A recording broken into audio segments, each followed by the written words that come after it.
dans les prochains épisodes de Un si grand soleil. Tandis qu'Alex retrouve une vieille connaissance sur son chemin, Élise reste perplexe face au profil de leur jeune victime. Christophe, lui, a un nouvel acolyte avec qui travailler. Jade a un alibi bien qu'il ne soit pas sur l'affaire, Alex continue de mener son enquête sur la mort de Myriam. Il se rend au camping et tombe sur Jade, qui est sur le point de partir pour aller au travail. Il lui demande alors ce qu'elle faisait le soir où Myriam a perdu la vie. La jeune femme lui répète ce qu'elle a dit à ses collègues, à savoir qu'elle était dans un institut de massage. Mais le policier refuse de croire qu'elle n'a rien à voir avec le cambriolage et la somme de venir avec lui, ce qu'elle refuse de faire. Alex la prend alors de force par le bras et l'oblige à le suivre malgré les protestations de Ludo. Au commissariat, Alex mène seul l'interrogatoire de Jade qui continue de clamer son innocence. Le policier perd son sang-froid et s'énerve contre la jeune femme. C'est à ce moment-là que Manu, qui a suivi l'interrogatoire derrière une vitre sans teint, intervient pour faire sortir Alex de la salle afin de lui demander des explications. Alex est convaincu que Jade est liée à la mort de Myriam.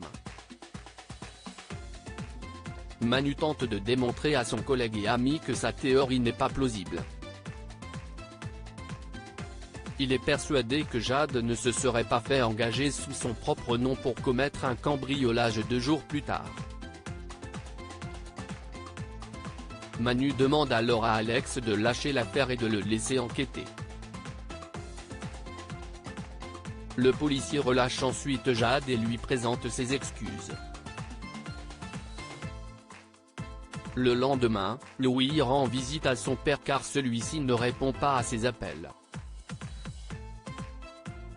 Marc lui confie qu'il n'a pas la force de retourner travailler. L'adolescent, qui a remarqué la présence d'une bouteille d'alcool vide sur la table basse, décide de rester avec son père. Louis lui confie qu'il est désolé pour tout ce qui s'est passé. Ignorant que son fils était sur les lieux du drame, Marc tente de le rassurer en lui disant qu'il n'y est pour rien.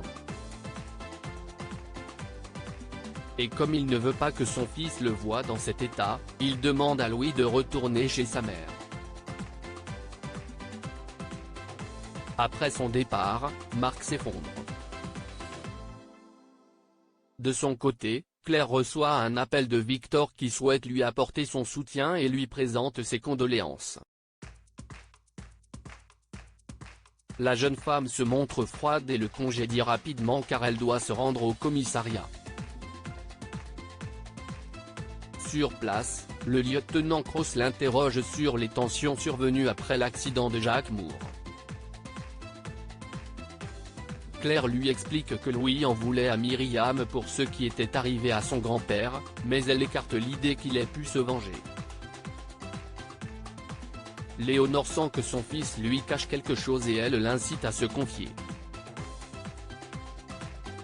En prenant les affaires de son fils pour les mettre à laver, elle a senti une odeur d'essence.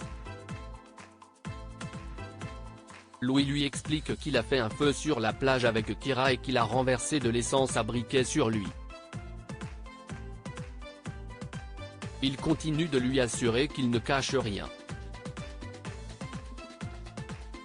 Au commissariat, Manu informe Alex qu'ils ont vérifié l'alibi de Jade et qu'elle était bien à l'institut de massage au moment des faits.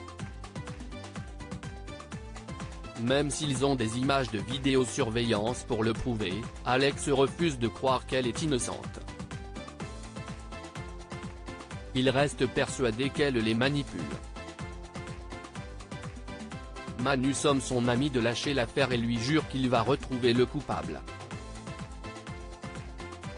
L'enquête sur l'assassinat de Teddy Stania et Elise et Hakim, qui continuent leur enquête sur l'assassinat de Teddy, interroge Eva et Patrice chez qui le jeune homme travaillait depuis quelques mois. Ils sont d'ailleurs très surpris d'apprendre son décès. Ils décrivent Teddy comme un gamin adorable et sérieux. Ils envisageaient même de lui offrir un CDI. Patrice explique aux enquêteurs que Teddy les a informés par texto qu'il démissionnait. Depuis, ils ne l'ont plus revu. Mais Eva et Patrice cachent des choses aux deux enquêteurs.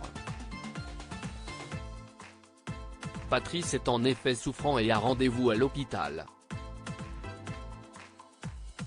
Ses examens révèlent qu'il a un anévrisme rénal qui nécessite qu'il se fasse opérer très rapidement. Mais il doit se rendre en Espagne pour son travail la semaine prochaine et demande à Alain de lui prescrire des antidouleurs. Le médecin lui explique que s'il ne l'opère pas, il risque une rupture de l'artère et que les médicaments ne lui seront alors d'aucune utilité. Le docteur Alphand se montre franc, sans opération, il va mourir. Mais Patrice, qui ne peut reporter son rendez-vous professionnel à plus tard, décide de prendre le risque. De leur côté, Elise et Hakim font le point sur l'enquête. Teddy aurait pris une balle perdue. L'indique de la jeune femme les a également informés que des dealers de l'extérieur veulent vendre de la drogue dans la cité. Une guerre des gangs est à craindre. Il faut donc qu'ils trouvent les responsables au plus vite.